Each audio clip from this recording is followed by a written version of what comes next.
યત્સંકલ્પાત પતિતપનો વાતિવાત સમિંદે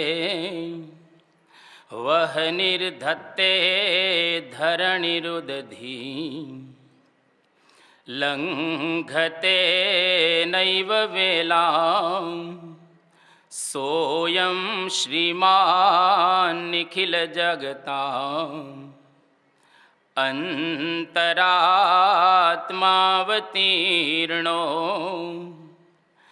ધર્મં રક્ષન દિશતુ કુશલમ સ્વામિનારાયણો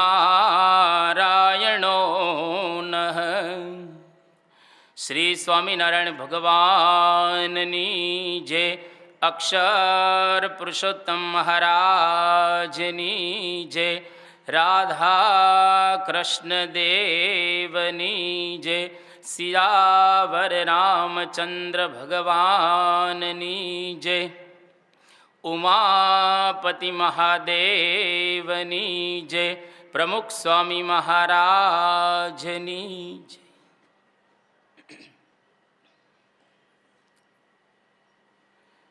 14મી ફેબ્રુઆરી Valentine day ઉજવી અને પધારેલા તમામ કોલેજિયનોનું સ્વાગતમ વો મહાભાગા.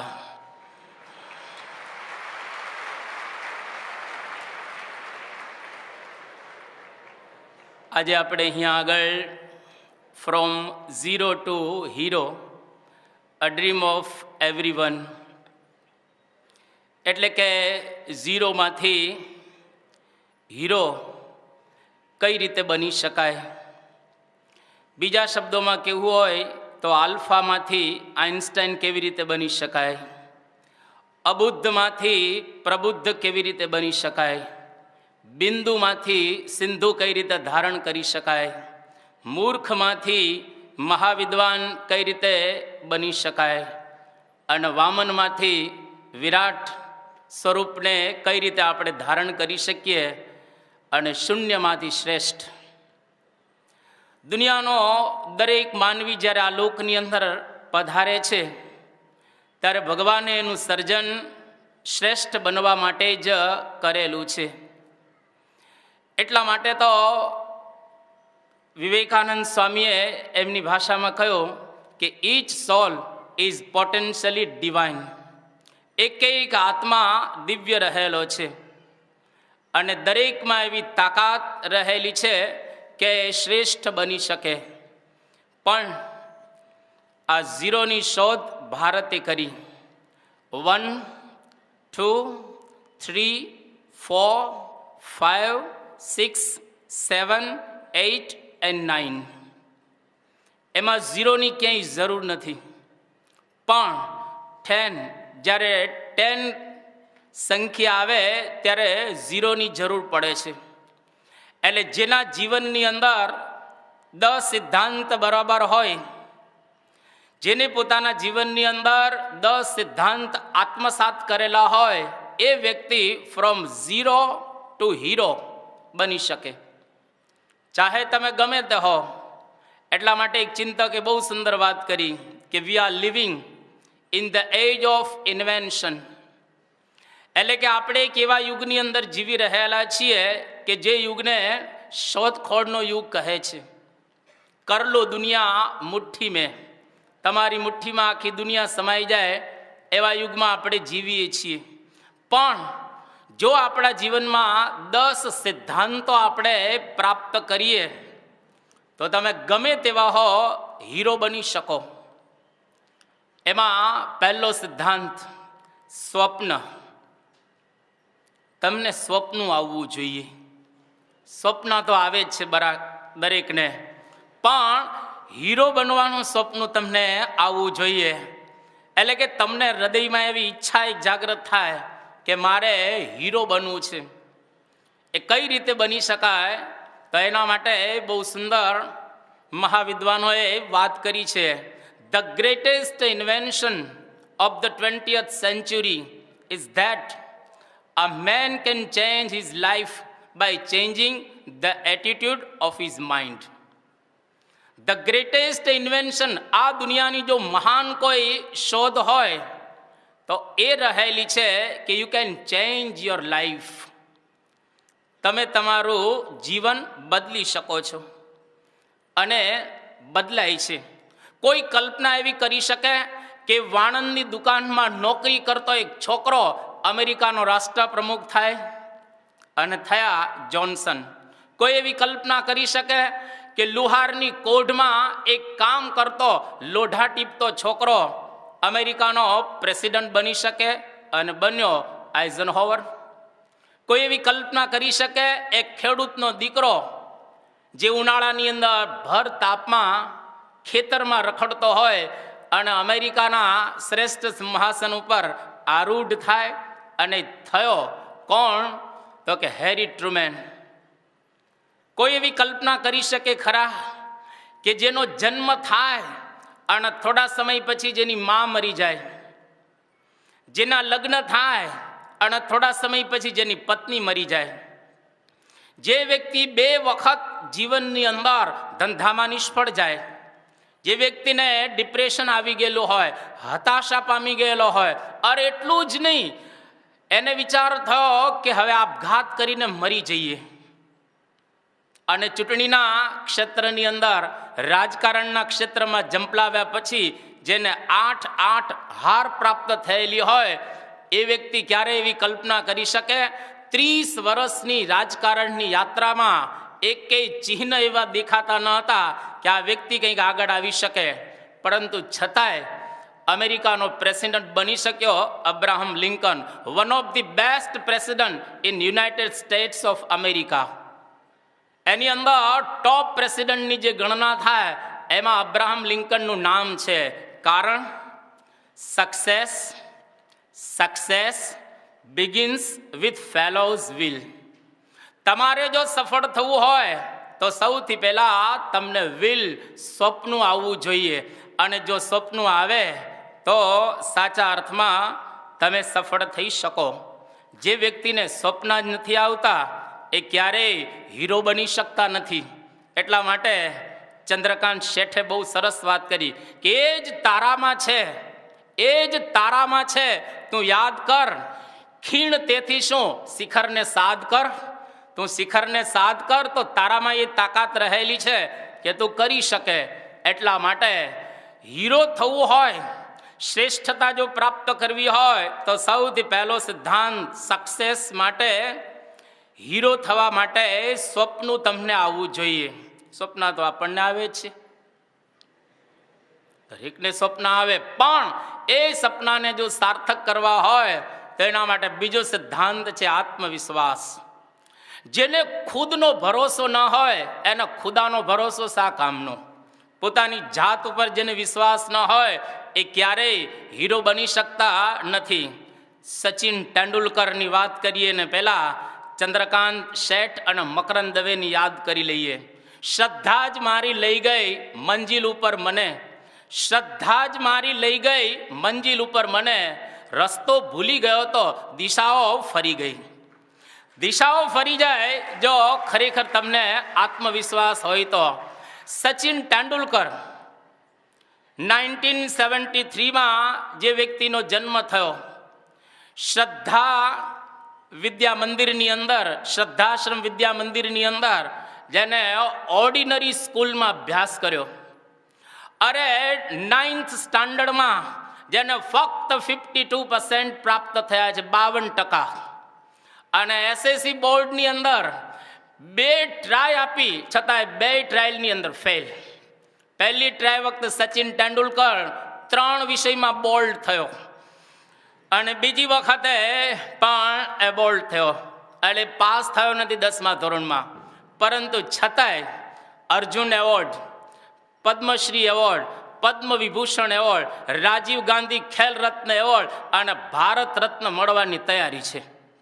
અરે એટલું જ નહીં, પણ તમને સાંભળીને આશ્ચર્ય થશે, જે ધોરણની અંદર સચિન તેંડુલકર નપાસ થયો 10મા ધોરણમાં અને મહારાષ્ટ્રની એસએસસી બોર્ડની જે પરીક્ષા લેવાય છે એમાં 10મા ધોરણની જે બુક છે હિન્દીની, એમાં પહેલો જ પાઠ સચિન તેંડુલકર. જેમાં નપાસ થયો છે એમાં પહેલો પાઠ એનો છે. અને વર્લ્ડનો મહાન ક્રિકેટર, દુનિયાના બધા જ રેકોર્ડ એને તોડી નાખ્યા. અને જો ખરેખર એવું કેવું હોય, ઇફ રિલિજન જો ઇફ ક્રિકેટ ઇઝ રિલિજન, ધારો કે ક્રિકેટ કોઈક ધર્મ હોય તો સચિન ઇઝ ગોડ. આટલી એને કીર્તિ પ્રાપ્ત કરેલી છે. પણ સચિને અંદરથી આત્મવિશ્વાસ કેવો પ્રાપ્ત કર્યો છે કે કોઈ પણ સંજોગોની અંદર મારે આ કરવું છે. એક વખત રમાકાંત આચરેકર એક મેચની અંદર સચિન તાલી વગાડતો હતો, કોઈ કે છગ્ગો માર્યો ને એમાં એક ઝાપટ મારી રમાકાંત આચરેકરે કે કેમ તાલી મારે છે, તાલી કેમ વગાડે છે? કે પેલા 6 મારી. કે તારો જન્મ તાલી વગાડવા માટે ન થયો, પણ મેદાનની અંદર ચોગ્ગા ને છગ્ગા મારવા માટે થયો છે. એ વ્યક્તિને ત્યારથી સમજાણું કે faith is the force of life. શ્રદ્ધા થકી શું ન કરી શકાય દલપતરામ, શ્રદ્ધા થકી કામ સમસ્ત થાય. એટલે આત્મવિશ્વાસ બીજો સિદ્ધાંત તમારા જીવનમાં હોવો જોઈએ. ત્રીજી વાત, શુરવીરતા. જીવનની અંદર જો હીરો બનવું હોય તો શુરવીર થવું પડે. એટલા માટે બહુ સુંદર વાત કરી છે કે કહો આફતોને કે ખુશીથી પધારે. કહો આફતોને ખુશીથી પધારે. અમે કોઈથી ક્યાં વેર બાંધ્યા છે? આફતોને કહેવાનું કે આવો અમારા જીવનની અંદર. Difficulties are gems to me, Napoleon Bonaparte. Napoleon એવું કહેતો હતો, જેને 40 વિજયો પ્રાપ્ત કર્યા અને રસ્તા ઉપરથી આમ પસાર થાય એનું સૂત્ર હતું કે દુશ્મનોની કોઈ બંદૂકમાં એવી ગોળી નથી જે નેપોલિયન બોનાપાર્ટની છાતીમાં વાગે. શું એની છાતી લોખંડની હતી? આપણા જેવી જ હતી. પણ એ માણસની અંદર એવી તાકાત હતી, એ એવો પાવર હતો અને એવી શુરવીરતા હતી. એટલે નેપોલિયન જ્યાં જતો ત્યાં વિજય પ્રાપ્ત કરતો. એટલે શુરવીરતા જીવનની અંદર પ્રાપ્ત થવી જોઈએ. 7 અપંગ વ્યક્તિઓ એ કિલીમાંજારો પર્વત ચડી શક્યા. તમને સાંભળીને આશ્ચર્ય થશે, જર્મનીનો અંધ એરિક એવરેસ્ટ ઉપર પહોંચી શક્યો. અરે એવરેસ્ટ નહીં, દુનિયાના જેટલા કાંઈ હાઈએસ્ટ પર્વત છે એ બધા જ એને સર કર્યા. અંધ વ્યક્તિ. અરે ઓસ્ટ્રેલિયાનો નીલ, જેની પાસે હાથ નથી, પગ નથી, એ વ્યક્તિ પાણીમાં તરી શકે છે. વોલ્ટર નામનો અમેરિકાનો એક છોકરો 9 વર્ષની ઉંમરે જેને લકવા થઈ ગયેલો, એને નક્કી કર્યું કે શું ન થાય. અને એ છોકરો એને પ્રેક્ટિસ શરૂ કરી અને એવી જબરજસ્ત એને પ્રેક્ટિસ શરૂ કરી. 15મી ઓલિમ્પિકની અંદર 2.4 મીટર એને કૂદકો માર્યો અને વર્લ્ડનો રેકોર્ડ સ્થાપ્યો. તો એક લકવાગ્રસ્ત છોકરો પણ જો વર્લ્ડનો રેકોર્ડ સ્થાપી શકે તો આપણે તો કરી શકીએ. જ્યોર્જ ડબલ્યુ ગેથાલ્સ, અમેરિકાનો આ એક એન્જિનિયર, મધ્ય અમેરિકામાંથી એટલાન્ટિક ઓશનને જોડતી પનામા નહેર. કેટલા બધા એન્જિનિયરોએ હાથ ધોઈ નાખ્યા કે આ કામ ન થાય. અરે શું ન થાય? આ જ્યોર્જ ડબલ્યુ ગેથાલ્સે પ્રયત્ન કર્યો કે હું કરી શકું. પીળો તાવ, મેલેરિયા, માણસો કેટલાય મરી ગયા. પણ આ વ્યક્તિએ નક્કી કર્યું કે પનામા નહેર 1131 લાખ ક્યુબિક પથ્થર ખસેડવાનો હતો.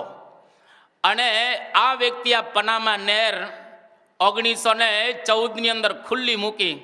અને નહેર ન હતી ત્યારે દક્ષિણ અમેરિકાનો આખો ચક્રાવો વહાણને લગાવવો પડતો હતો, જેનું અંતર 13,000 માઇલ હતું. અને આ પનામા નહેર બની એને લઈ અને ફક્ત 5,200 માઇલનું અંતર થયો.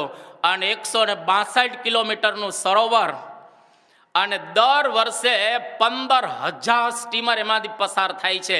એક જ વ્યક્તિએ સંકલ્પ કર્યો કે શું ન થાય? અરે વિઘ્નો તો આવે, એ વિઘ્નોને આપણા જીવનની અંદર શણગાર માનવાના. Failures are stepping stones to success. કોઈ પણ વિઘ્નો આવે એ વિઘ્નોને આપણા જીવનની નિષ્ફળતાના પગથિયા માનવા. એક નિષ્ફળતા તમને મળે, સમજવું કે એક પગથિયું ઉપર ચડ્યા. બીજી નિષ્ફળતા મળે એનો મતલબ એવો થયો કે બીજું પગથિયું આપણે ચડ્યા. એટલા માટે ઘાયલને યાદ કરી લઈએ. અમૃત ઘાયલ બહુ સારો શેર બનાવનારો છે. એમને કહ્યો કે સખાતે બે સહારાની અને સહારા દોડતા આવ્યા, જીગરથી ઝંપલાવ્યો તો કિનારા દોડતા આવ્યા. જીગરથી ઝંપલાવવા માટે સુરવીરતા રહેલી હોવી જોઈએ, અને જો સુરવીરતા હોય તો સાચા અર્થની અંદર આપણે હીરો બની શકીએ. આપણા ભારત વર્ષના એક મહાન સંત સ્વામી રામતીર્થ બીએની ફાઇનલ પરીક્ષાની અંદર નપાસ થયા. એને નક્કી કર્યું કે હું નપાસ થયો છું. એનો મતલબ કે એક પગથિયું ચડ્યો. અને બીજા વર્ષે એને એવી મહેનત કરી કે પેપરની અંદર પૂછવામાં આવે ને, ઉપર સૂચના લખવામાં આવતી હોય છે કે કોઈ પણ 13માંથી 9ના જવાબ લખો, કોઈ પણ 6માંથી 5ના જવાબ લખો, કે જે રીતે સૂચના ઉપર આપવામાં આવેલી હોય. આ સ્વામી રામતીર્થ એમને જેટલા પેપર્સ બધા હતા એની ઉપર સૂચના પ્રમાણે બધા જ ક્વેશ્ચન લખ્યા, બધા જ. અને પછી ઉપર સૂચના લખે કે 13 લખેલા છે, કોઈ પણ 9 તપાસો, તમારી તાકાત હોય 9 તપાસો. અને આખી યુનિવર્સિટીની અંદર સ્વામી રામતીર્થ પહેલો નંબર એમને પ્રાપ્ત કરેલો. જે વ્યક્તિ નપાસ થનાર હોય એ પહેલો નંબર પ્રાપ્ત કરી શકે, કારણ કે એના જીવનની અંદર શું ન થાય? સુરવીરતા. તમારા જીવનમાં સ્વપ્ન હોય, આત્મવિશ્વાસ કે શ્રદ્ધા હોય, શુરવીરતા હોય, પણ સાથે સાથે એકાગ્રતા પણ એટલી જ અગત્યની છે. અમેરિકાના પ્રમુખ વુડ્રો વિલ્સન એવી વાત કરતા હતા કે I have a single track mind. મારી પાસે એક રાહી મગજ છે. આપણી પાસે મગજ છે પણ ઘણા રાહી છે, એટલે આપણે કામ નથી કરી શકતા. થોમસ આલ્વા એડિસન, અહીંયા આગળ હમણાં તમે એનું થોડુંક નિદર્શન નિહાળ્યું. આ થોમસ આલ્વા એડિસન 4 વર્ષના જ્યારે હતા ત્યારે એના શિક્ષકે એની મધરને કાગળ લખીને મોકલ્યો કે પ્લીઝ તમારો ટોમી આ એટલો ઠોઠ છે કે એને ભણવા માટે હવે તમે સ્કૂલે મોકલતા નહીં. ના પાડી દીધી. એની મધર કે કંઈ વાંધો નહીં, સ્કૂલમાં જ કોણ કે ભણી શકાય, હું એને એજ્યુકેશન આપીશ. ફક્ત 3 જ મહિના આ થોમસ આલ્વા એડિસન સ્કૂલનું ફોર્મલ એજ્યુકેશન એને પ્રાપ્ત કરેલું છે, અને એની મધરે એને ભણાવ્યો. 67 વર્ષ સુધી મહેનત કરીને 67 વર્ષે એ બેરા હતા, એ સાંભળતા ન હતા. અને એની જે પ્રયોગશાળા હતી 67 વર્ષે સંપૂર્ણ બળી ગઈ. એને કે કંઈ વાંધો નહીં, પ્રયોગશાળા બળી ગઈ, પણ આ ક્યાં બળ્યું છે? અને એના 3 જ અઠવાડિયા પછી એને ગ્રામોફોનની શોધ કરી અને 1033 પેટર્ન એના નામે કરાવી. જેને 3 જ મહિનાનું ફોર્મલ એજ્યુકેશન પ્રાપ્ત કર્યું હોય, ઝીરોમાંથી એ હીરો બની શકે. સંસ્કૃત જગતમાં જેનું નામ બહુ જ મોટું ગણાય એવા વાચસ્પતિ મિશ્ર, જેને ષડદર્શનો ઉપર ટીકાઓ અને ભાષ્ય લખેલા છે, આ વાચસ્પતિ મિશ્ર કેટલા એકાગ્ર હતા. થોમસ આલ્વા એડિસન જેવા. થોમસ આલ્વા એડિસન એના લગ્નના બેન્ડ વાજા જ્યારે વાગતા હતા ને, એ વખતે એને ખબર જ નહીં, તો પ્રયોગશાળામાં હતા. કહ્યું કે એડિસન તારા લગ્નના બેન્ડ વાજા અત્યારે વાગે છે, આપણે તો કોકની શેરીમાં વાગતા હોય તો ખબર પડી જાય, આપણા તો હોય જ નહીં, પણ કોકની શેરીમાં વાગતા હોય તોય ખબર પડી જાય. હવે આ વાચસ્પતિ મિશ્ર એ ટીકા લખતા હતા, લખવામાં એટલા એકાગ્ર થઈ ગયેલા. લગ્ન થયા પછી લખવાનો પ્રારંભ કરતા હતા. એના પત્ની દરરોજ થાળી મૂકી જાય અને લખે, જમી લે અને પછી થાળી ત્યાં આગળ એની પત્ની પાછી લઈ જાય. એક વખત જરા થાળી લેટ આવી એટલે એનું મન આમ થાળીમાં ગયું, તો એની પત્ની ત્યાં ઊભા હતા અને એને કહ્યું કે તમે કોણ? એ કે મને ભૂલી ગયા આપણે બે, તમે મને ભૂલી ગયા, આપણા બેના લગ્ન, હું તમારી ધર્મપત્ની છું, અર્ધાંગીની છું. અને કે આપણા લગ્ન ક્યારે થયા? એટલે એ ભૂલી ગયા, 36 વર્ષ પહેલા થયેલા. 36 વર્ષ પહેલા એના લગ્ન થયેલા. એક આમ ઊંચી દ્રષ્ટિ કરીને 36 વર્ષમાં જોયું નથી. અને એ વ્યક્તિએ આ ગ્રંથો સંસ્કૃત પર લખ્યા, શાંકર ભાષ્ય ઉપર એ ટીકા લખતા હતા.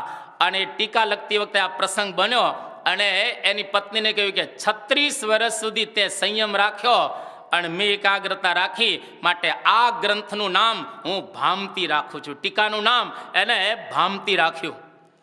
આ 21મી સદીની અંદર સ્ટન્ટ ઓફ ધી સેન્ચુરી એટલે કે હેનરી બ્લોન્ડિન એને નાયગ્રા ફોલ્સ ઉપર 110 મીટર ઊંચે અને 1100 ફૂટનું આ દોરડું, 3 ઇંચ જાડું આ દોરડું, એની અંદર હેનરી બ્લોન્ડિન આમ ચાલી બતાવ્યું.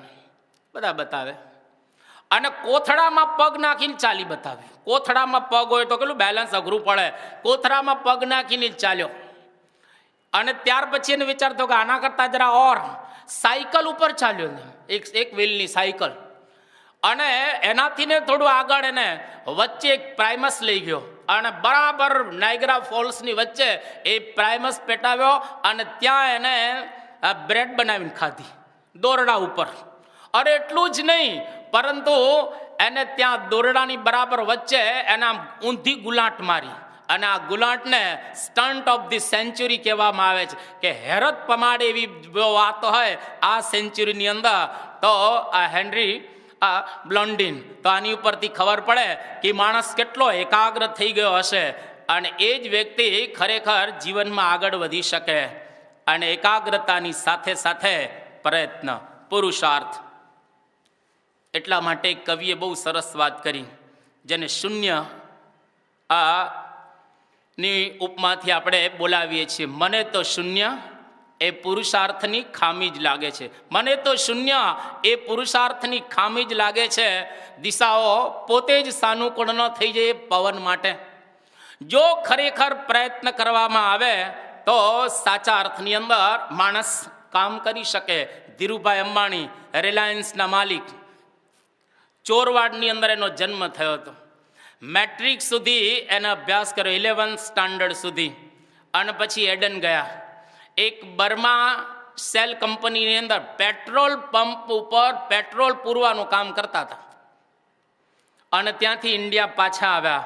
પેટ્રોલ પૂરતી વખતે જબરજસ્ત પુરુષાર્થ કરતા હતા, પણ વિચાર કેવા હતા કે એક વખત મારે પેટ્રોકેમિકલ્સ ફેક્ટરી નાખવી છે. હવે પેટ્રોલ પૂરે છે પણ છતાં વિચારજો કેટલા મહાન રહેલા છે. અને ઇન્ડિયામાં આવી અને જબરજસ્ત એટલો પુરુષાર્થ કર્યો. મુંબઈની અંદર એને એક ફોર્મ શરૂ કરી, રિલાયન્સ કમર્શિયલ કોર્પોરેશન, અને એ વખતે 15,000 રૂપિયાથી એનો પ્રારંભ કર્યો. એની પાસે કોઈ ઓફિસ ન હતી, એક ટેબલ ભાડે રાખ્યું અને આખા દિવસમાં 2 જ કલાક ભાડું આપી શકે એવું ટેબલ રાખ્યું અને આયાત નિકાસ કરવા લાગ્યા. ધીરે ધીરે એ બધે આગળ વધ્યા અને જ્યારે બીચ કેન્ડી હોસ્પિટલની અંદર કોમામાં હતા અને જ્યારે આ લોકને છોડતા હતા ત્યારે ધીરુભાઈ અંબાણીની પાસે 1-2 રૂપિયા નહીં પણ 65,000 કરોડ રૂપિયા હતા. 65,000 કરોડનું સામ્રાજ્ય મૂકીને ગયા. એ જ્યારે હયાત હતા ત્યારે એવું બોલતા હતા કે 200 કરોડ સુધીનો કોઈ કોન્ટ્રાક્ટ કરવાનો હોય પ્લીઝ મને પૂછતા નહીં, તમે એ મુકેશ અને અનિલને મળી લેજો. તમે 200 કરોડ ઉપર કંઈક જો હોય તો જ તમે આ મને પૂછજો. જો વ્યક્તિ 11 ધોરણ ભણેલી વ્યક્તિ આટલે સુધી પહોંચી શકે. એટલા માટે કવિઓએ બહુ સરસ કહ્યું કે નિકટ હોય તે મંજિલ નથી કિંતુ ઉતારો છે. નિકટ હોય તે મંજિલ નથી કિંતુ ઉતારો છે. સરળતા મંદિરે દેવી સફળતાની નથી હોતી, કરે છે સિદ્ધિના સાગર. પાત્રતા કસોટી કેરી, કિનારે છીપલા રાખે અને ઊંડાણમાં મોતી. એ તો તમારે મોતી મેળવવા હોય તો ઊંડાણમાં જવું પડે, કિનારે તો છીપલા જ હોય. પ્રહલાદ પારેખ, જેનું પ્રસિદ્ધ કાવ્ય અને શેર સમંદરનો એ સાર કે મોતી માગ્યા મળે નહીં રે લોલ. આ સમંદરનો સાર છે કે તમારે જો મોતી મેળવવા હોય તો એના માટે પ્રયત્ન કરવા જ પડે, એના માટે પુરુષાર્થ કરવો જ પડે. એક રામેશ્વરની ગલીના નાના ઘરની અંદર જન્મેલા ડૉક્ટર એપીજે અબ્દુલ કલામ, જેની પાસે કોઈ પૈસા નથી, જેના ફાધર મત્સ્ય એટલે પેલા વહાણ ચલાવી રહ્યા છે. અબ્દુલ કલામ છાપા વેચતા હતા. પૈસા એની પાસે ન હતા, એટલે ફી ભરવા માટે અબ્દુલ કલામ સાયકલ રિપેરિંગ કામ કરતા હતા. અબ્દુલ કલામ માછલા મારતા હતા, કારણ કે એ લોકોનો ધંધો. અને એમ કરતાં કરતાં ધીરે ધીરે આગળ આવ્યા અને ભણ્યા. અને મદ્રાસની અંદર, MITની અંદર આખા મદ્રાસમાં એનો પહેલો નંબર આવ્યો. એ વખત એની પાસે કોઈ પૈસા ન હતા ભણવા, ટ્યુશન પોતે કરાવી અને કોલેજની ફી ભરતા હતા. એમ કરતાં કરતાં એ બધા એ મહાન, આપણે જાણીએ છીએ, એ વૈજ્ઞાનિક થયા. અને એટલા મોટા વૈજ્ઞાનિક થયા આપણા ભારત વર્ષની અંદર કે ઈસરોએ સૌથી પહેલાં ગાઇડેડ મિસાઇલનો પ્રારંભ કર્યો. એમાં મુખ્ય ડૉક્ટર APJ અબ્દુલ કલામ હતા. અરે એટલું જ નહીં, પરંતુ આપણે ત્યાં અગ્નિ, આકાશ, નાગ, આ બધી મિસાઇલ્સ રહેલી છે, ગાઇડેડ મિસાઇલ્સ, એના પ્રણેતા આ ડૉક્ટર APJ અબ્દુલ કલામ હતા. અને જેને માટે જો કેવું હોય તો એવું આપણે કહી શકીએ કે from biggest zero two super hero. આ ડૉક્ટર APJ અબ્દુલ કલામ માટે એવું કહી શકીએ કે સાવ સામાન્ય હતા, પરંતુ 25 જુલાઈ 2002ની સાલ એ વખતે ભારતના રાષ્ટ્રપતિ થયા. Padmashri award, Padma Vibhushan award, Bharat રત્નનો award એમને પ્રાપ્ત થયેલો છે. 2020 ઇન્ડિયા 2020નું વિઝન ડૉક્ટર અબ્દુલ કલામે આપ્યું. રામેશ્વરની ગલીમાં ફરનારો એક છોકરો એ ઇન્ડિયાનો પ્રેસિડન્ટ થાય અને મહાન વૈજ્ઞાનિક થાય. From biggest zero two super hero બની શકતા હોય તો આપણે કેમ ન બની શકીએ? અને ઘણી વખત કહેતા લેબર કોન્કર્સ ઓલ થિંગ્સ. તમે પુરુષાર્થ કરો, બધું જ તમને પ્રાપ્ત થશે. Labour is a powerful medicine. એ મોટામાં મોટી દવા છે. There is no real wealth but the labour of man. તો આપણી કોઈ સાચી સંપત્તિ હોય તો એ ખરેખર પુરુષાર્થ રહેલો છે. અને ઘણા છોકરાઓ જ્યોતિષીને પોતાના હાથ બતાવતા હોય છે. હું તમને 2 રેખાની વાત કરું. એ 2 રેખા, એક રેખા અહીંયા આગળ હોય છે જેને યશ રેખા કે ધન રેખા કહેવાય. આ 2 આંગળીની વચ્ચે એક વિદ્યા રેખા હોય છે. જેટલી લાંબી એટલા તમે હોશિયાર. અત્યારે કોઈ ન જોતા, ત્યારે કોઈ નહીં, પણ આ પૂર્ણ થઈ ગયા પછી ખીચડી ખાતા ખાતા જોજો. પણ રેખાઓ જોવાની જરૂર નથી.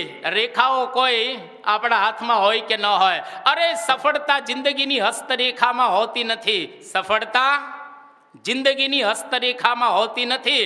અને ચણાયેલી ઇમારત એના નકશામાં હોતી નથી. આ ઇમારતને ચણવી પડે, એના નકશામાં કોઈ ઇમારત હોતી નથી. આપણે ત્યાં પાણીની થયા. સંસ્કૃત જગતમાં જેને ભગવાન પાણીની કહેવાય છે, અને એને 14 સૂત્રો આપ્યા પાણીનીએ, જેમાં વૈદિક વ્યાકરણ ને લૌકિક વ્યાકરણ 2 આવી ગયું. આવા 14 સૂત્રોમાં 4000 સૂત્રો એને બનાવેલા છે. પણ એના પાયામાં 14 સૂત્રો: ઐ વુણ રુલૃક એઓંગ ઐ ઔચ હયવરટ લણ યમગણ નમ ઝભય ગઢદશ જબગઢદશ ખફ છઠત ચટતવ કપય સસસર હલ. આ 14 સૂત્રો આપ્યા. ટિઢાણી દ્વૈસ દધનત માત્ર ઠક ઠઈ કઈ કોરપહ. આવા 4000 સૂત્રો એ પાણીની આપ્યા. પણ 2500 વર્ષની અંદર પાણીનીના બીજા પલ્લામાં ઊભો રહી શકે એવો દુનિયામાં કોઈ ગ્રામર વાળો થયો નથી. એટલા માટે એ કવિની યાદ કરી લે, પુરુષાર્થ વગર કશું જ નથી. એ કવિના શબ્દો: જે દે છે દાંત એ આપે છે ચાવણ, જે દે છે દાંત એ આપે છે ચાવણ. વાત ખોટી છે. અહીં તો જે પુરુષાર્થ કરે એના હાથોમાં જ રોટી છે. જે ખરેખર પુરુષાર્થ કરે એના હાથમાં જ રોટી હોય છે. વોરેન બફેટ દુનિયાનો બીજા નંબરનો આ પૈસાદાર છે. એ 11 વર્ષનો હતો ત્યારે 3 શેર લીધેલા $35 અને ભાવ ઘટીને $27 થઈ ગયો. અને થોડી ધીરજ રાખી કે આપણે થોડી ધીરજ રાખીએ પછી વેચીએ, અને થોડી ધીરજ રાખી તો $40 થયેલું, વેચી નાખ્યા એ શેર, $5 મળ્યા. પણ એક એને વાક્ય સરસ યાદ રાખ્યું કે થોડી જીવનમાં આપણે ઉતાવળ નહીં કરવાની, થોડો પ્રયત્ન કરવો અને મહેનત કરવી. અને પછી થોડો સમય થયો તો $200 થઈ ગયા એ 3 શેરના. એમાંથી એને એક નવું સૂત્ર મળ્યો કે તમારે જો હીરો બનવું હોય તો જરા લાંબો વિચાર કરો, ટૂંકો વિચાર નહીં કરવાનો. અને ધીરે ધીરે શેરોની અંદર એ રોકાણ કરતા થયા. પછી તો શેર નહોતા ખરીદતા, એ આખી કંપની જ ખરીદતા. આખી કંપની જ ખરીદી લે અને દુનિયાનો બીજા નંબરનો પૈસાદાર બિલ ગેટ્સ પછી એનું સ્થાન. એક વખત દુનિયામાં પહેલો નંબર એનો આવ્યો, પછી પાછો અત્યારે બીજો નંબર એનો આવી ગયેલો છે. તો આની ઉપરથી ખબર પડે કે સામાન્ય માણસ પણ આગળ કરી શકે. તમે અહીંયા આગળ સંસ્કૃતના કેટલાય પ્રોફેસર્સ, ટીચર્સ અથવા તો લેક્ચરર્સ વિરાજમાન હશે. કવિ કાલિદાસનું નામ તમે બધાએ સાંભળેલું છે. કવિ કાલિદાસ કેટલા બુદ્ધુ હતા. એક ઝાડ ઉપર એ ડાળી કાપતા હતા અને નીચે કૂવો હતો, અને જે ડાળી ઉપર બેઠા એ જ ડાળી કાપતા હતા. એટલે દશા શું થાય? કૂવામાં જ પડવાનું. એટલે હવે ત્યાંથી નીચે કોઈ ઉતાર્યા. એક કુંવરી હતી, કુંવરી રાજાની, અને એટલી વિદ્વાન કુંવરી હતી, બધા જ ભારતના વિદ્વાનો એને જીતી નહોતા શકતા. એટલે કુંવરી બધાને હરાવી દે, એના લગ્ન જ નહોતા થતા. બધા વિદ્વાનો નક્કી કર્યું કે આને એવા કોઈ ભટકાડવા છે જેથી કરી અને એ પણ અમને યાદ કરે. અને કવિ કાલિદાસની સાથે એના લગ્નનું નક્કી કર્યું. બધા વિદ્વાનો કે આ મહાવિદ્વાન છે, મહામૂર્ખ હતા, પણ કે આને છે ને બોલચાલની ભાષામાં નહીં, તમે ઈશારાની ભાષામાં પ્રશ્ન પૂછો. ઓલી કુંવરીએ આમ ઈશારો કર્યો. હવે આ તો મૂર્ખ હતા એટલે આને આમ કર્યું. ઓલી કુંવરી કે આ તો બહુ હોશિયાર લાગે છે. અને પછી કુંવરીએ આમ ઈશારો કર્યો, પેલા આમ કર્યું.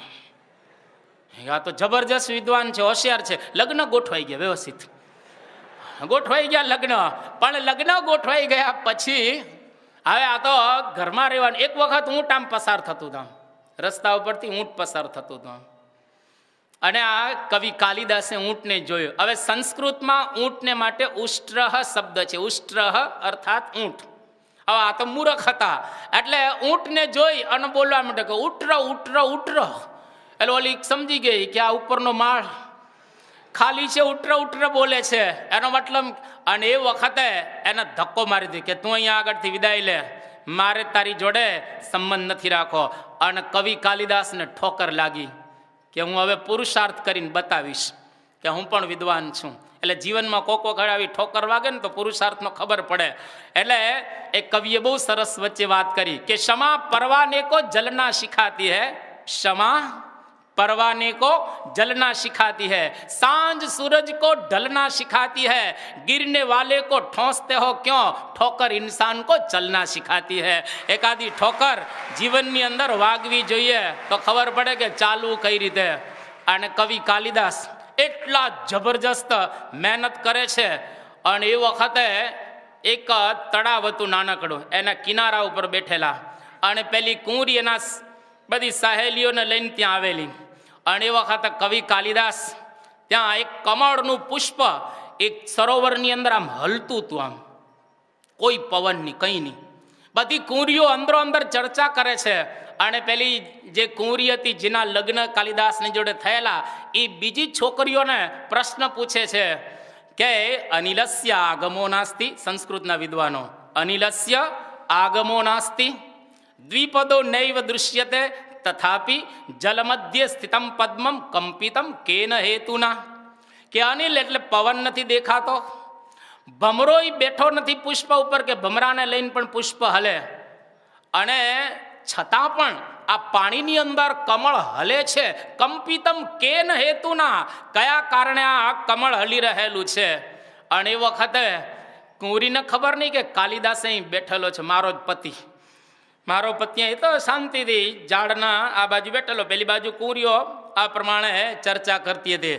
અને કવિ કાલિદાસ હવે મહાન વિદ્વાન બની ગયા હતા. જવાબ આપે છે, સંસ્કૃત જગતમાં એટલો અદ્ભુત જવાબ આપે છે. અને કવિ કાલિદાસ જેવો મહાવિદ્વાન બોલે છે કે પાવકો છિષ્ટ વર્ણસ્ય શર્વરિયા બંધનમ કૃતમ મોક્ષો નૈવ લભતે કાંતે કંપિતમ તેન હેતુના. આ કમળ કેમ હલે છે કે અનિલસ્ય આગમો નાસ્તિ, બરાબર છે, પવન નથી, પણ પાવકો છિષ્ટ વર્ણસ્ય, પાવક એટલે અગ્નિ, એનો ઉચ્છિષ્ટ વર્ણ એટલે કોલસો, કોલસા જેવો જેનો કારડો વર્ણ છે. કવિ કાલિદાસ ઉપમા કાલિદાસસ્ય માઘે સંતિ ત્રયો ગુણાહા, આ કાવ્યની અંદર કહેલું છે. કાલિદાસે ઉપમા કેટલી અદ્ભુત આપી કે કોલસા જેવો કાળો વર્ણ એવો ભમરો કમળના પુષ્પની અંદર બેઠેલો હતો અને સંધ્યા સમયે પુષ્પ બીડાઈ ગયું છે, ભમરો બહાર નીકળતો નથી, અંદર ગણગણે છે, એને લઈ અને આ કમળ હળી રહેલું છે. આવો જવાબ અદ્ભુત આપ્યો. પેલી કુંવરી ખુશ થઈ ગઈ અને કુંવરીએ 4 શબ્દો કહ્યા કે અસ્તિ કશ્ચિત વાગ વિશેષ, તારી પાસે કઈ વાણીની વિશેષતા છે? એટલે કવિ કાલિદાસે એક એક શબ્દ ઉપર એક એક ગ્રંથ રચ્યો. એક શબ્દ ઉપર અસ્તિ ઉત્તરસ્યામ દિશી દેવતાત્મા હિમાલયો નામ નગાધિરાજ, આ ગ્રંથની રચના કરી અને એક એક ગ્રંથ એમને અદ્ભુત એવા બનાવેલા છે. 4 ગ્રંથો નહીં, એને 7 ગ્રંથો બનાવ્યા અને પછી પાછા એ જોડાણા. એટલા માટે આની ઉપરથી ખ્યાલ આવે કે પુરુષાર્થ જો જીવનમાં કરીએ તો સાચા અર્થમાં આપણે આગળ વધી શકીએ. 6થો મુદ્દો જિજ્ઞાસા. ढूंढने वाले को दुनिया भी नहीं मिलती है. જે લોકો શોધે, જેને જિજ્ઞાસા ઉત્પન્ન થાય, એને દુનિયા પણ નવી મળે. સ્ટીવ જોબ્સ અમેરિકાનો ડિજિટલ વર્લ્ડનો કિંગ ગણાય. મેક કમ્પ્યુટરનો શોધક, આઈફોન, આઈપેડ, આ બધાનો અને જેને કહેવાય કે કમ્પ્યુટર જગતની અંદર જેનું બહુ જ મોટું સ્થાન ગણાય, એપલ કંપનીનો સ્થાપક. બહુ લાંબી કથામાં ન પડતા, આ સ્ટીવ જોબ્સ નાનો હતો ત્યારથી જિજ્ઞાસા, અને કેવી જબરજસ્ત જિજ્ઞાસા. એક વખત એક બોક્સ ઘરમાં જોયું, એને કે આમાં શું હશે? નાનો હતો અને એની અંદરથી એને થોડું કંઈ ખાધું અને એ ઝેરી દવા હતી. મરતા મરતા બચી ગયો. થોડોક મોટો થયો, એના 7 વર્ષનો, અને પેલી ઇલેક્ટ્રિકનો એક સોકેટ હોય, એને જિજ્ઞાસા, દરેકમાં એને જિજ્ઞાસા ઉત્પન્ન થાય અને એમાં એને એક પિન નાખીને શોર્ટ લાગ્યો અને એમાં દાજી ગયો, ત્યારે પણ બચી ગયો.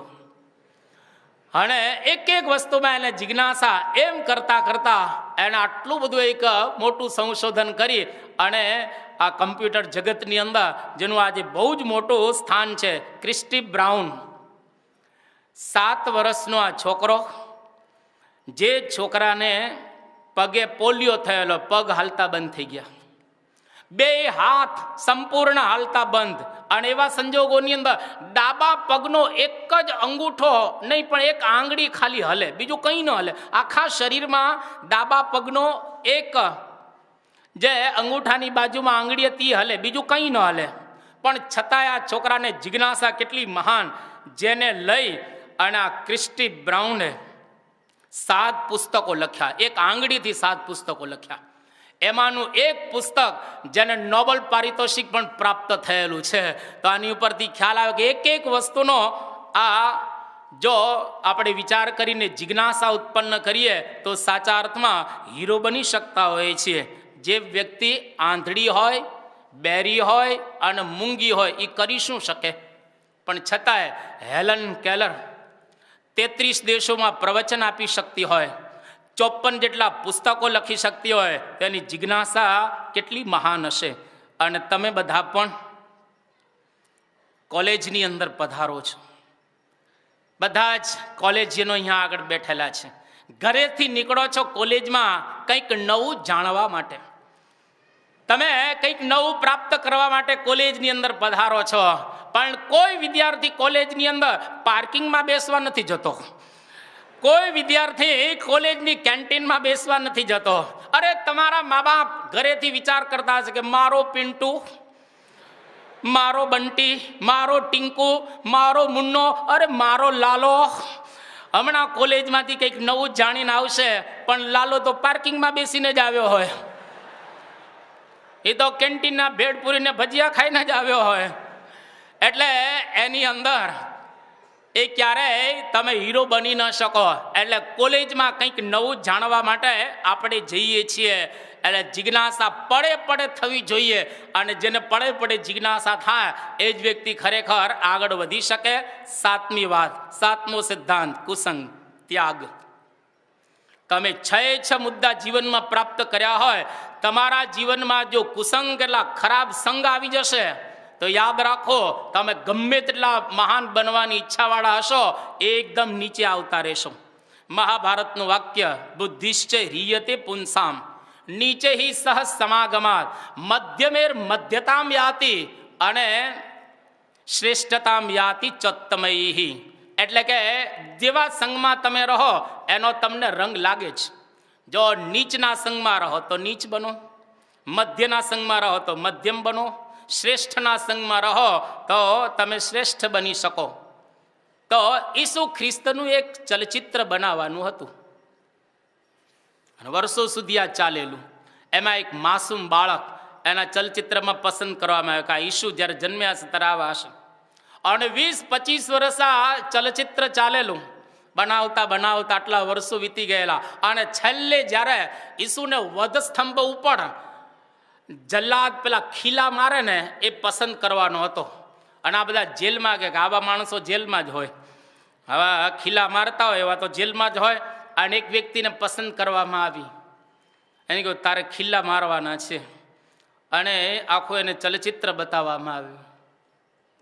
એ કે જ્યાં છોકરો એની આંખમાં આંસુ આવી ગયા, દળદળ રડતો હતો. કે કેમ રડે છે? એ કે જે છોકરાનું આ ચિત્ર છે ને એ હું જ હતો, પણ મને કુસંગનો યોગ થયો, એના દ્વારા આજે મારી દશા આવી રહેલી છે. એટલે કોઈ દિવસ જીવનમાં ક્યારેય કુસંગ ન કરો. અને જો કુસંગ કરશો તો ગમે તેટલા તમે સારા હશો તો તમે ખરાબ થઈ જશો. કુસંગ એટલે ખરાબ સોબત. ટીવી, હું તમને એવું નથી કહેતો તમે ટીવી છોડી દેજો. ઇન્ટરનેટ, હું તમને એવું નથી કહેતો તમે ઇન્ટરનેટ ન વાપરતા.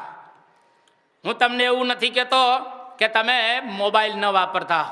તમે ટીવી, મોબાઈલ, ઇન્ટરનેટ વાપરજો અને વ્યવસ્થિત વાપરજો. પણ વાપરતી વખતે તમારી જાતને પૂછજો કે આમાં હું ખરાબ તો કંઈ કરી રહેલો નથી ને, આની અંદર હું કંઈ ખરાબ તો નથી જોઈ રહેલો ને. જો યાદ રાખજો, એમાં ખરાબ જોશો તો તમારી વિદ્યા આખે આખી જતી રહેશે. અને આ અવસ્થામાં તમારે તો કોઈ વ્યસનો હોય જ નહીં. તમારે કોઈ વ્યસન, આમાં કોઈ ગુટકા ન ખાય, આમાં કોઈ બીડી કે સિગારેટ ન પીવે. હા, તમારા ટીચરો, તમારા પ્રોફેસર્સ પણ બધા અહીંયા આગળ છે, લબ્ધ પ્રતિષ્ઠા, એ લોકો પણ કોઈ ન ખાતા હોય, એ લોકો કોઈ ન ખાય. અહીં તો તમે બધા એકદમ સજ્જન રહેલા છો. પણ યાદ રાખજો, એક વખત ગુટકો ખાધો એટલે પ્રારંભ થઈ ગયો વ્યસનનો. અને વ્યસન તમને ક્યાં લઈ જશે? બોર્ડ એક લખવામાં આવે, તમે કદાચ વાંચેલું હોય તો, કે dream will drown if sugar is brown. કે જો તમારે બ્રાઉન સુગરનું વ્યસન હોય તો તમારા બધા જ સ્વપ્નો એ રગદોડી નાખશે. એટલા માટે કોઈ પણ પ્રકારના વ્યસન ન રાખવા. અરે વ્યસન તો કેવા હોવા જોઈએ? આપણા શાસ્ત્રોમાં કહ્યું, તમે પણ એક પ્રસિદ્ધ પંક્તિ સાંભળેલી છે કે નશા તો મુझ में है, नशा तो मुझ में है, यदि शराब में होता तो बोतले क्यों नहीं उछलती. તો જો ખરેખર શરાબમાં હોય તો બોટલ કેમ નથી ઉછળતી? અરે નશો તો ઈમાનદારીનો હોય, અરે નશો તો ધર્મ જ્ઞાન વૈરાગ્ય ભક્તિ પ્રાપ્ત કરવાનો હોય, અને નશો તો પેલો નંબર લેવાનો હોય. બાકીના બધા જ નશા ખોટા રહેલા છે. એટલે નશો ચોક્કસ કરવો, પણ કોલેજની અંદર પેલો નંબર પ્રાપ્ત કરવો છે એ નશો હોવો જોઈએ. પણ આ દુનિયાના બીજા નશા એ ખોટા ગણાય. અને અત્યારે બધા ડે ચાલે છે, Valentine day, rose day, chocolate day, signature day, mismatch day, suit and sari day, jeans day, group day, school day, traditional day. અરે 3 ડે સારા છે, ઉજવવા જ જોઈએ. હું કહું છું તમને, ઉજવજો 3 ડે, સરસ રીતે ઉજવજો. એક તો ટ્રેડિશનલ ડે, કે આપણે બધા આપણી વિરાસતને ભૂલી ના જઈએ. આપણી ટ્રેડિશન આ છે, અમૃતસ્ય પુત્રાહા, આપણી ટ્રેડિશન. અને આપણી સ્કૂલને પણ આપણે ભૂલીએ નહીં. સ્કૂલ ડે ઉજવો અને ગ્રુપ ડે ઉજવો, કારણ કે સંઘે શક્તિ કલૌ યુગે, કળિયુગમાં ગ્રુપમાં સંઘમાં શક્તિ રહેલી છે. 3 ડે ઉજવવા. પણ રોઝ ડે જો તમે ઉજવતા હો તો ગુલાબને પેલા પૂછજો, ગુલાબને પેલા પૂછજો.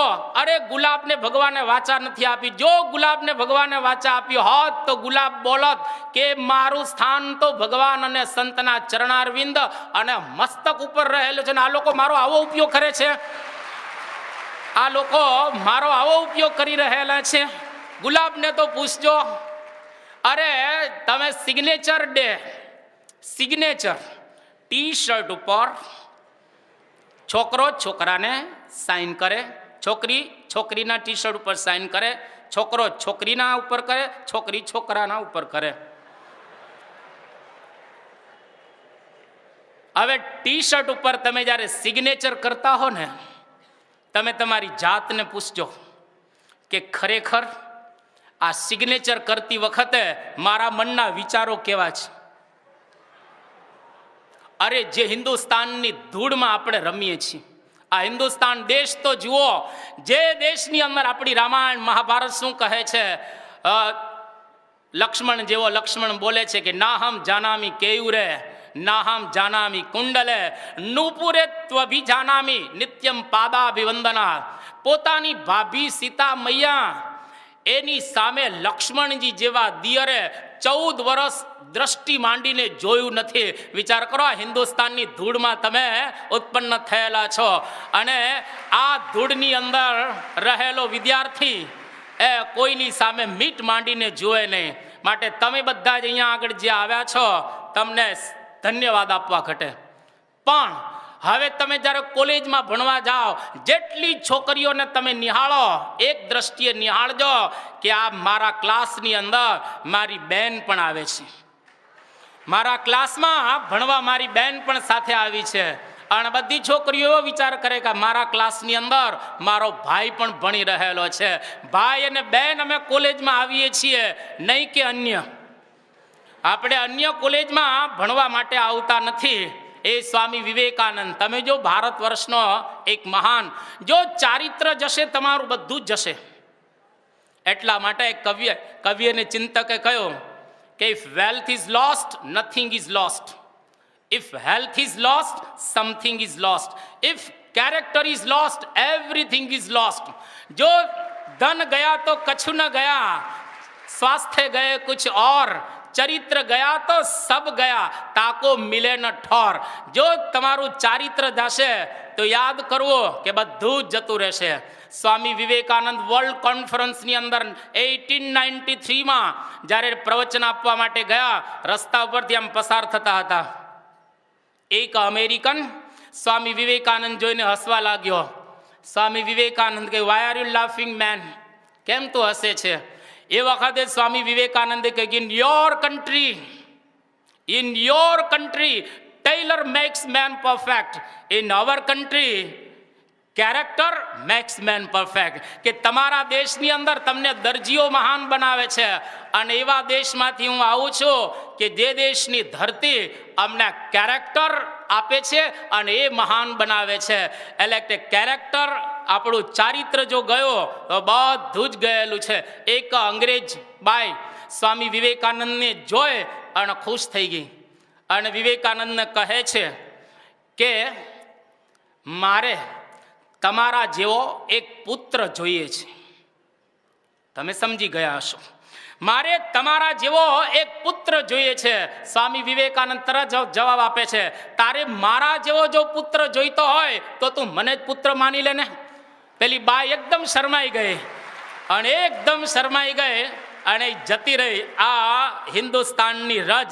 એટલા માટે ચારિત્ર ક્યારેય તમે તમારી કોલેજમાં ગુમાવતા નહીં.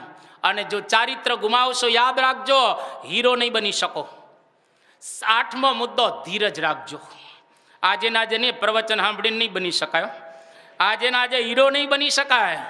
તમે જો મોનાલિસા લુરા મ્યુઝિયમની અંદર ત્યાં આગળ મૂકવામાં, ફ્રાન્સનું આ મ્યુઝિયમ છે, અને 2 બાય 2 ફૂટનું આ ચિત્ર 4 વર્ષ લિયોનાર્ડ દ વિન્ચીએ બનાવેલું ધીરજતાથી, એક કલર અપ ટુ ડેટ પૂર્યા, અને 4 વર્ષને અંતે એક ચિત્ર ખાલી તૈયાર થયો. એની કિંમત કેટલી છે અત્યારે ખ્યાલ છે તમને?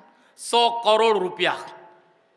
100 કરોડનું એક ચિત્ર. લાસ્ટ સપર, જ્યારે ઈસુ છેલ્લું ભોજન લે છે એ વખતે એનું ચિત્ર બનાવે. 7 વર્ષ લીધા. આપણા કવિ નર્મદ અહીંયા આગળ સુરતના જ પહેલી ગુજરાતી ડિક્શનરી એને બનાવી. 12 વર્ષે એક ડિક્શનરી એને બનાવે, પણ એ સારી ડિક્શનરી હતી. તમે વેબસ્ટરનું નામ સાંભળેલું છે, એને ડિક્શનરી બનાવેલી છે, વેબસ્ટર ડિક્શનરી. 30 વર્ષ લાગેલા એક ડિક્શનરી બનાવતા. વર્લ્ડ ફેમસ આ ડિક્શનરી છે. ભામતીની વાત 36 વર્ષની મેં તમને કરી. બીથોવન એક વખત પિયાનો વગાડતો, એટલો અદ્ભુત પિયાનો વગાડે. એક બાઈ ઊભી થઈ અને બીથોવનને કહે છે કે હું તમારા જેવો પિયાનો વગાડી શકું? કે ઓફકોર્સ વગાડી શકો તમે, પણ કે એના માટે શું કરવું પડે? કે એના માટે ખાલી એટલું જ કરવું પડે કે દરરોજના 8 કલાક વગાડવાનું.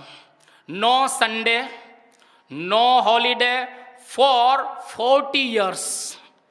40 વર્ષ સુધી દરરોજના 8 કલાક પિયાનો વગાડો તો મારા જેવો પિયાનો તમે વગાડી શકો.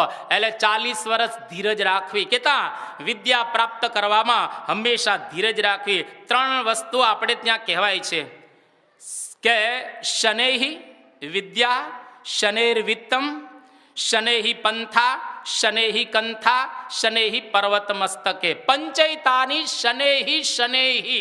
આ ધીરે ધીરે આ વસ્તુ આવે. એક તો વિદ્યા એ ધીમે ધીમે આવે, પર્વત ઉપર એ ધીમે ધીમે ચડી શકાય, રસ્તો ધીમે ધીમે કાપી શકાય. આજને આજ આ બધું સિદ્ધ થતું નથી. Slow and steady wins the race. તમારે જો જીતવું હોય તો ધીરજતા રાખવી. આટલું યાદ રાખો વીરા, એક કવિ. આટલું યાદ રાખો તો વીરા, યાદ બીજું ન રાખવું તારે. હાર હજાર થાય પણ હારથી તારા પ્રાણ ન હારે. તમે થાકી નહીં જવાનું, ધીરજતાથી કર્યા રાખવાનું. અને 9મી વાત, આચાર્યો પ્રત્યે આદર. અહીંયા આગળ તમારા ગુરુદેવો બેઠા હશે બે બાજુ. છોકરાઓ ગુરુદેવને નિહાળે, તમારા લેક્ચરર, પ્રોફેસર્સ કે પછી આચાર્ય. તમે ક્લાસમાં જાઓ તો એને પ્રણામ કરવા. આચાર્ય દેવો ભવ. આચાર્યને દેવ સમાન જાણો. પણ ઘણા છોકરાઓ ભણાવતા હોય અને આચાર્ય સરસ રીતે આમાં બધાને ભણાવતા હોય એ રીતે ક્લાસની વચ્ચે જ ત્યારે થોડોક સમય થાય એટલે કે બસ બસ બસ. કેમ? અરે તમારા આચાર્યો જ્યારે તમને ભણાવતા હોય એ વખતે એ પણ જો રાજી થાય તો સમજી લેવું કે બરાબર ગુરુ નથી. એ લોકો જો રાજી થાય, છોકરા બંક ઉપર જાય તો સારું ગણાય, તો સમજવું કે એ લોકો બરાબર નથી. આચાર્યનું વર્તન એવું હોવું જોઈએ કે છોકરાને પ્રણામ કરવાનું મન થાય. હવે અહીં તો કોઈ એવા પ્રોફેસર બેઠા નહીં હોય, બાકી ઘણા પ્રોફેસર છોકરાની પાસે ગુટકા મંગાવે. એટલે આ પ્રમાણે આપણા આચાર્યોને આપણે પ્રણામ કરવા, કારણ કે એ આપણને વિદ્યા આપતા હોય છે. ઘણા છોકરાઓ આચાર્યને તુકારે બોલાવતા હોય છે, ઘણા બીજા નામથી બોલાવે કે ટકલી, ટકો કે ટકલી, ઘણા કે જાડિયો, ઘણા કે ઠીંગણો. એટલે આવા જુદા જુદા નામથી પ્રોફેસરને ક્યારેય બોલાવવા નહીં, પણ એનું જે નામ હોય એને વ્યવસ્થિત રીતે બોલાવવા. અને તમે જ્યારે કોલેજની અંદર જાઓ એ વખતે એને પ્રણામ કરીને ક્લાસમાં બરાબર રીતે પ્રવેશ કરો, જેથી કરીને વિદ્યા કંઈક આવે. અને છેલ્લો મુદ્દો, લાસ્ટ બટ નોટ લીસ્ટ, છેલ્લી વાત, પ્રાર્થના. જ્યારે ગાંધીજી ભારતને આઝાદ કરવા માટે પ્રયત્ન કરતા હતા એ થાકી ગયા અને હિંમત હારી ગયા. એ વખતે શ્રીમદ રાજચંદ્ર અને ટોલ્સ્ટોયને કાગળ લખે છે ગાંધીજી, અને બે તરફથી એક જ જવાબ પ્રાપ્ત થયા. ટોલ્સ્ટોય પહેલા લખે છે ગાંધીજીને કે જ્યારે તમે પ્રયત્ન કરતા હો અને બધા જ દરવાજા બંધ થઈ જાય એ વખતે એક દરવાજો હંમેશા માટે ખુલ્લો હોય છે, અને એ દરવાજો તમે જે ઈશ્વરને માનતા હો એની શ્રદ્ધાપૂર્વક પ્રાર્થના કરો. શ્રીમદ રાજચંદ્ર ગાંધીજીને કહે છે કે તમારા બધા જ પ્રયત્નો કકળ ભૂસ કરતા જમીનની અંદર રગદોડાઈ જાય ત્યારે એક વાતને યાદ રાખજો, એ ભગવાનની પ્રાર્થના તમારો પ્રયત્ન એ સફળ કરશે. એટલા માટે કવિએ કહ્યો, ખૂટે છે શક્તિ ત્યાં રસ્તો કરી લઉં છું દુઆ માગીને. ખૂટે છે શક્તિ ત્યાં રસ્તો કરી લઉં છું દુઆ માગીને. કદમ નથી ઉઠતા તો એ વખતે હાથ ઉઠાવું છું. જ્યારે કદમ ન ઉઠતા હોય તો ભગવાનની પ્રાર્થના કરવી. અને પ્રાર્થનામાં કેવી તાકાત રહેલી છે એનું મૂર્તિમાન સ્વરૂપ જોવું હોય તો પ્રમુખ સ્વામી મહારાજ આ નિહાળો. પ્રમુખ સ્વામી મહારાજ ફક્ત 6 ચોપડી ભણેલા છે, 6th સ્ટાન્ડર્ડ. 6 ચોપડી ભણેલી એક વ્યક્તિ અને ગામડાની માંથી ઉછરીને આવેલી અને 17 વર્ષની ઉંમરે એને દીક્ષા ગ્રહણ કરેલી. કેવી જબરજસ્ત પ્રાર્થનાના જોરે એમને આ સિદ્ધિ પ્રાપ્ત કરી. આજ સુધીમાં પ્રમુખ સ્વામી મહારાજે આ દુનિયા ઉપર 30 વખત આ દુનિયાને ચક્કર મારેલા, 30 વખત ધર્મયાત્રા એને કરેલી છે. 20,000 શહેર અને ગામડાઓને પાવન કર્યા છે. અરે એટલું જ નહીં, પોતાના હાથે 7 લાખ પત્રો લખ્યા છે. આ વર્લ્ડનો રેકોર્ડ છે. એટલે કે 70 લાખ લીટી પ્રમુખ સ્વામીએ જમણા હાથે લખી છે. આ વર્લ્ડનો કેટલો મોટો રેકોર્ડ. અરે યુનોની અંદર એનું સન્માન થયું, બ્રિટિશ પાર્લામેન્ટમાં સન્માન થયો, કેનેડાની પાર્લામેન્ટમાં સન્માન થયો. અને કી ટુ ધ સિટી 1-2 નહીં પરંતુ 30 જેટલા શહેરોને કી એમને પ્રાપ્ત થયેલી છે. અને એનાથી જો આગળ કેવું હોય તો 55 દેશમાં એમને 850 મંદિરો બાંધ્યા અને 850 સંતો બનાવેલા છે. આજે આ વર્લ્ડનો રેકોર્ડ છે કે એક ધર્મ 5 વખત ગિનિસ બુક ઓફ વર્લ્ડ રેકોર્ડ્સની અંદર એનું નામ આવેલું છે. 6 ચોપડી ભણેલા, પણ એનું કારણ એને પ્રાર્થનાના જોડે આ કામ કરેલું છે બધું જ. અને 10 મુદ્દા પ્રમુખ સ્વામી મહારાજના જીવનમાં તમને આત્મસાત થયેલા દેખાશે. અત્યારે બધાની વાત નથી કરતો, એની ધીરજ તમે જુઓ, એનો આત્મવિશ્વાસ જુઓ, એના સપનો તમે જુઓ, બધું જબરજસ્ત. દિલ્હી અક્ષરધામ કદાચ તમે નિહાળીને આવ્યા હશો. એમના ગુરુ યોગીજી મહારાજે એક વાત કરેલી કે યમુનાના કાંઠે આપણે મંદિર કરવું છે. 32 વર્ષ સુધી એક ધારો પ્રમુખ સ્વામી મહારાજે પ્રયત્ન કર્યો અને દિલ્હીની બહાર જગ્યાઓ મળતી હતી કે ના, આપણે તો ગુરુના વચનમાં શ્રદ્ધા રાખી અને પ્રયત્ન કરો, મળશે. 3 એકર યોગીજી મહારાજનો સંકલ્પ હતો દિલ્હીના જમનાના કાંઠે મંદિર બાંધવાનો. અને બરાબર 32 વર્ષ સુધી પ્રમુખ સ્વામીએ પ્રયત્ન કર્યો. 11 ગવર્નર બદલાઈ ગયા, 11 ગવર્નર. અને 32 વર્ષને અંતે દર વર્ષે 3 એકર જગ્યા વધતી ગઈ.